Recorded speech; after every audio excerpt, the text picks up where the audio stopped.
So, are you a fan of Diptyque? Does smelling perfumes help you deal with anxiety, stress, and other forms of mental illness? And do you enjoy gaining a basic understanding of scientific studies, especially ones that tell you things you already know? Well, get ready, because today we are taking a journey of self-medication backed by science, kind of, with my favorite brand, Diptyque. Hi, my name is Alexi. I'm a bald millennial gay man with a PhD in cultural history that I'm trying to weaponize in the fight for the greater good. My videos are part research, part personal perspective, mostly in topics related to my background. And if you like what I do, please like, subscribe, comment. It would really help me out, and all support is appreciated. I've been into perfumes for a few years, and I got into perfumes during COVID, after I actually got COVID and I lost my sense of smell basically for months. And then in order to get it back, I started smell training, which is when you smell essential oils to retrain your smell. And then I got kind of obsessive about doing that, and I got into perfumes in general. I also suffer from quite bad anxiety and mood issues sometimes. And perfume is a good way of regulating your mood. It's not just about changing your mood or physical state. It's also the fact that your olfactory system has like a really direct link to your brain. So if you're having anxiety issues or specific repetitive thought patterns, you can kind of bypass the over-analyzing part of your brain by using smell. If you smell something, your brain is taken up thinking about that smell, so it becomes your entire focus, or at least that's what I understand. That self-medication aspect also really helped my interest in perfume. First, I have to reiterate, I am not a scientist. I only have a PhD in the humanities, and I'm not even a perfumer. I'm just a bald man with an internet connection and the ability to turn information into narratives. So please first suspend your disbelief a little bit, and then let me take you on this scientific journey through my perfume collection. What I'm going to do is talk about 8 Diptyque perfumes. It's my favorite brand, has been since I started getting into perfume. I'm going to list them from most invigorating to most relaxing, so freshest to more ambery, focusing on their notes and what those notes have been shown to do by science to a person's body, how they interact with stress levels, etc. Let's start with Eau de Sens, Eau de Toilette. Oh my god, my palms are so ugly. I did not expect to unlock that insecurity today. So I'm just going to show a picture of the product instead. So yeah, Diptyque's published notes are orange blossom, angelica root, patchouli, and juniper berry. Overall, this is meant to smell like a whole bitter orange tree. It starts off like a cologne, a bitter green orange cologne, and then it develops into a really creamy orange blossom with some other white florals, and it dries down to an earthy sweet patchouli. It has the structure of a sheep if you look at just the notes on their own, but isn't mossy at all. It behaves like a cologne with a nice base. And it has a really pleasing development as well, from top to middle to base, as well as really good longevity. So I can actually still smell this overnight after about 24 hours on my skin. So one study found that, quote, inhalation of juniper appeared to create a favorable impression after mental work. So any of you who do thinky work, problem solving work, research, accounting, administration, whatever, you're going to enjoy a bit of juniper after. And then the smell of bitter orange is also invigorating, and it's actually been found to possibly help treat fatigue in type 2 diabetics. So all my diabetic girlies, this is absolutely for you as well. But patchouli has also been found to decrease relative sympathetic activity by 40%. So in this case, I believe that sympathetic activity means the sympathetic nervous system that prepares us for physical action. So the bitter orange will perk you up, and the patchouli will bring you down. So this is truly an upper and a downer, and if you can handle that whiplash, then definitely try it. The Diptyque website says that this is mouth-watering, a bracing cascade. It's invigorating, stimulating. It is a bit of an assault on the senses sometimes. I even found a listing that says it's, quote, a composition that creates confusion. I guess that's why the text on the label is in this shape, spiraling, just like me. So it might hit you a bit at the beginning, but it won't be overstimulating, and the dry down is very relaxing. Overall, this is a very versatile daytime scent. It's super relaxed, it's easy to wear. I never just want the freshness of a cologne, but this is obviously a scent that I can get that from, and then I enjoy the dry down. This is a 7.5 milliliter spray that I acquired online, As a poor person, I try not to get full bottles. Instead, I go online and I find travel sprays from Qatar Airways care packages and sample sizes that have been reappropriated by sales staff, and I buy those. You can buy these in packs of 5 from Diptyque boutiques, and you can mix and match.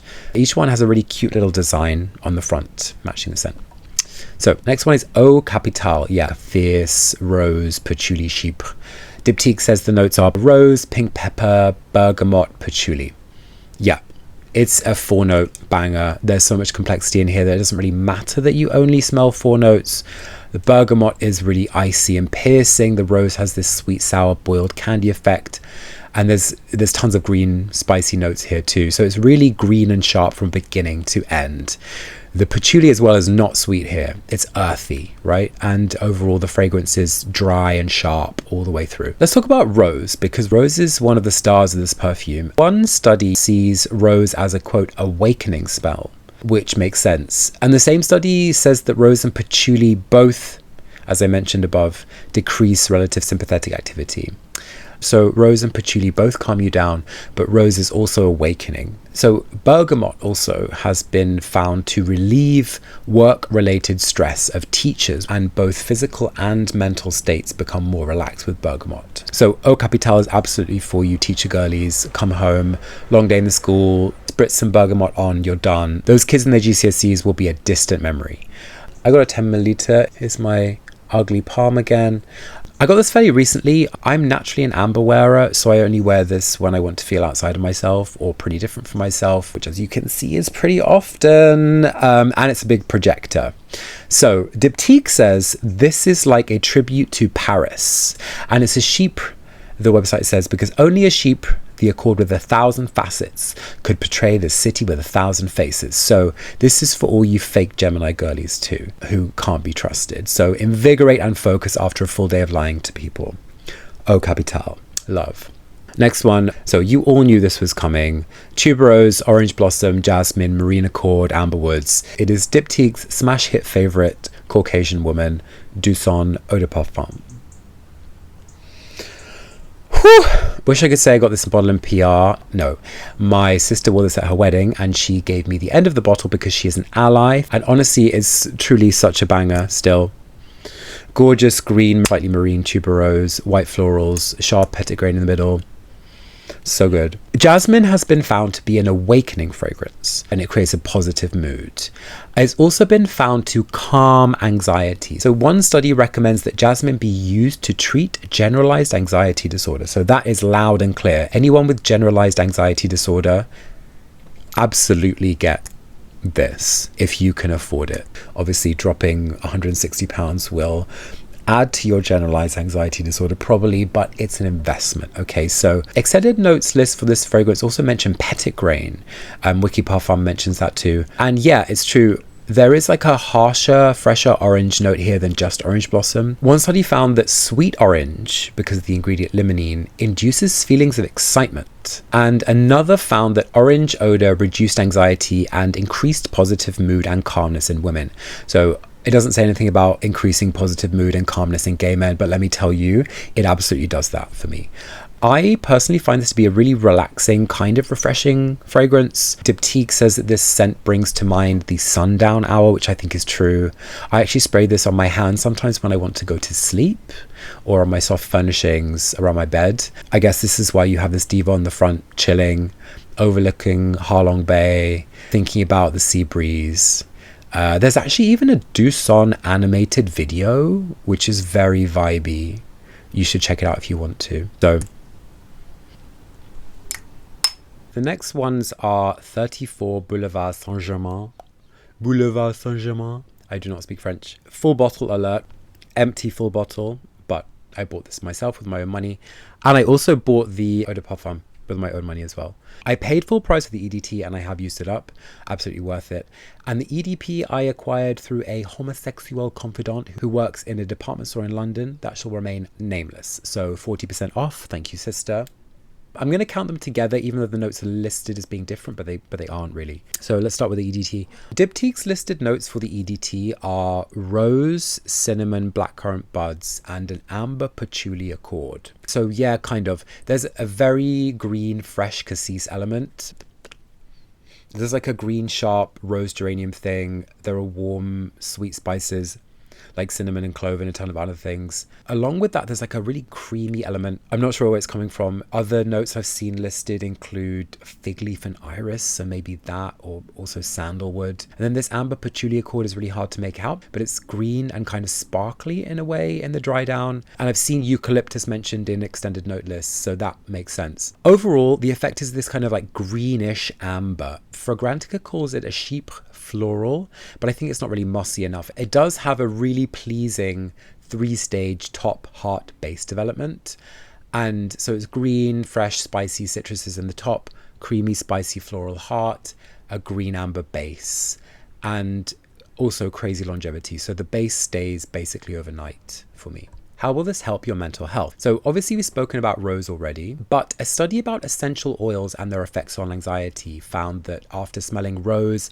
clove, and eucalyptus oil, the majority of participants exhibited significant reductions in temporomandibular disorder values, indicating decreased emotional disturbance and reflecting improved psychological states. Smelling the oils led to significant improvements in emotional well-being among university students. So there we go. Anyone trying to study for their undergraduate degree, this perfume will absolutely make you happier. So let's go on to the EDT, its sister perfume. The listed notes here are even stranger. So just sandalwood, vanilla, and pink pepper, which makes no sense to me. Base notes adds tonka and almond to that. Definitely, if you're thinking about the difference between the EDP and the EDT, tonka is the most pronounced addition. Wiki Parfum suggests red berries, geranium, sandalwood, and vanilla, and citruses, and clove. I couldn't find much about almond and tonka in terms of mental health. One study found that synthetic almond reduces attention levels. So maybe if you want to focus, avoid a tonka heavy fragrance. I do agree there's much more pronounced geranium note in this perfume than a rose note, in the sense that the note is greener and sharper and higher and not as like soft and rounded as rose. So one study found that anxiety was significantly lowered after smelling geranium oil. And another found that smelling geranium oil, if you're having anxiety before childbirth, helped reduce blood pressure. So all of my third trimester divas, I would strongly consider getting a hold of a bottle of this. The perfume itself has quite an anxiety-inducing marketing narrative, and a lot of people in reviews describe it as overwhelming. Well, you might know Diptyque created this one to smell like the original Diptyque boutique in Paris. So basically, in theory, smells like every perfume sprayed at once, plus like the smell of the room and some extra stuff like candles and room sprays and furniture. But it's not that anxiety-inducing. It doesn't have that kind of perfume hall smell where you can taste everything in the back of your throat where you walk in. It's not like overstimulation, panic attack time. Both of these are very, very mellow ambers. I would wear both of these all the time, daytime, nighttime. They're super versatile. I actually get the same or even longer wear time with the EDT compared to the EDP. There's less of a 3-stage development in the EDP. The notes are more kind of bound together. Let's move on to Opsis. Diptyque's listed notes for this are iris, musk, incense, and bergamot. Basically, yes, it is a 4-note again. I'm going to say this one is almost okay as a 4-note. I think some people might find it boring. The musk is transparent and the iris is creamy, not at all earthy or leathery. This is a very slightly neutral, sweet amber overall, and it's quite an uplifting amber. The bergamot isn't really a top note. It's more of a note around the perfume to add like brightness and levity. It's just like in Earl Grey, it adds brightness. What I also really like about this one is how there's like this funky, like stale woody note in the background. Like the musk isn't fully like a clean white musk. It's got a bit of an edge to it. In terms of mental health, incense is a big player in this one. I found one article that says that, quote, the odor of incense may enhance cortical activities and the function of inhibitory processing of motor response. I'm not exactly sure if this incense was olibanum like in Opsis. and I couldn't check because the research was behind a paywall. So that inhibited my ability to get these facts out of the research. But inhibitory processing of motor response, I believe, means when you stop an action. So we're talking about response times to things. Those are improved. So if you have a job that involves quick thinking, or if you're working on something that requires you to respond fast to things, I would recommend Opsis. Yeah, incense is going to be for you. At the same time, remember that the bergamot is obviously relieving some stress here. And also want to mention clove as well. So there is a pronounced clove note here, just like Earl Grey tea. So that's doing some relaxing work for us.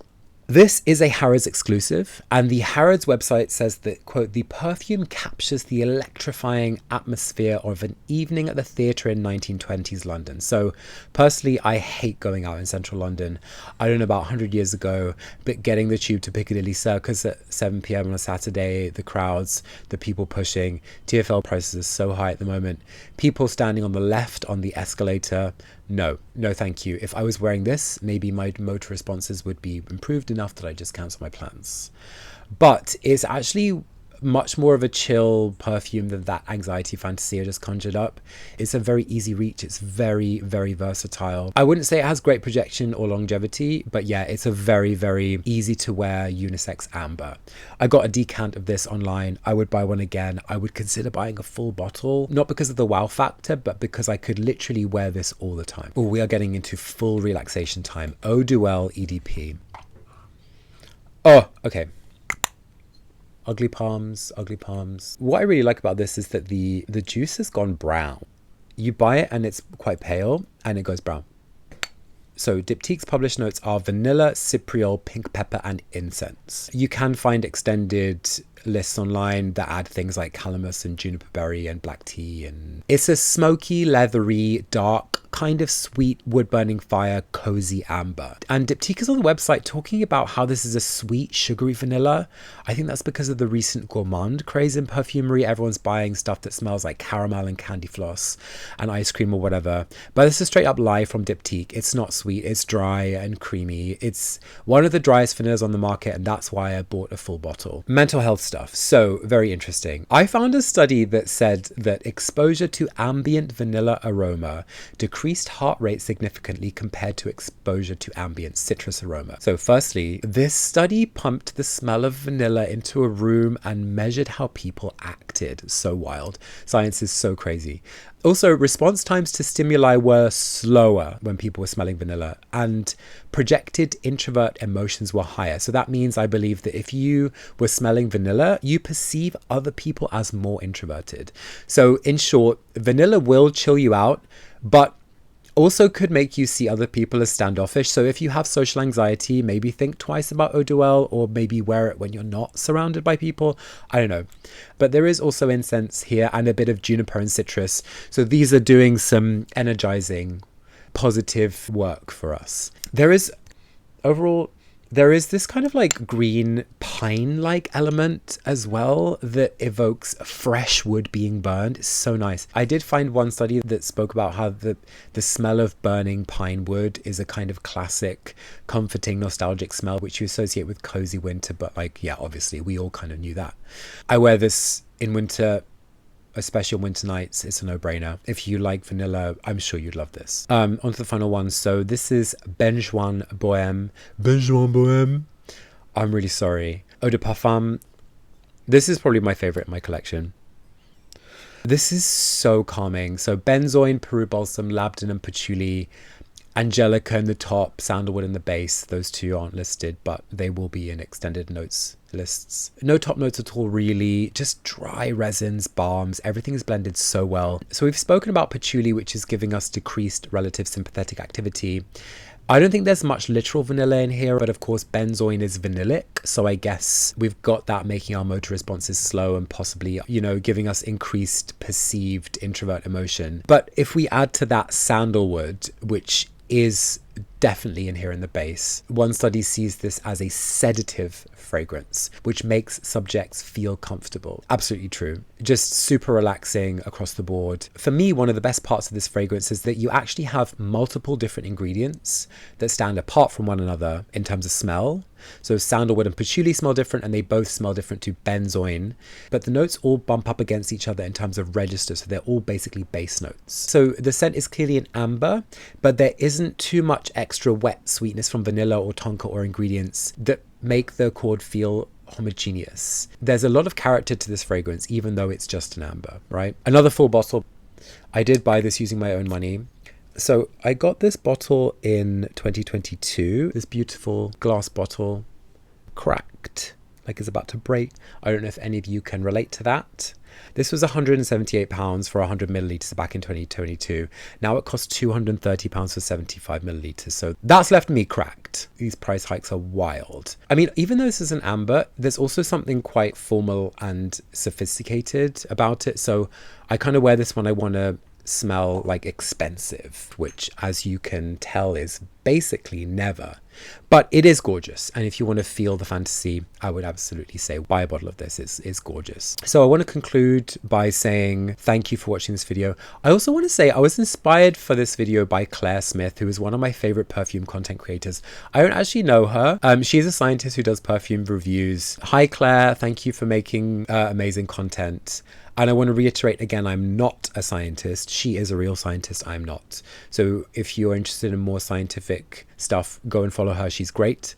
Thank you for watching. If you like any of these perfumes, if you like Diptyque, if you would have added any perfumes, please let me know in the comments. Like, comment and subscribe. It really helps me out. And I've been so happy with all of the support so far. So thank you very much. And I will see you next time.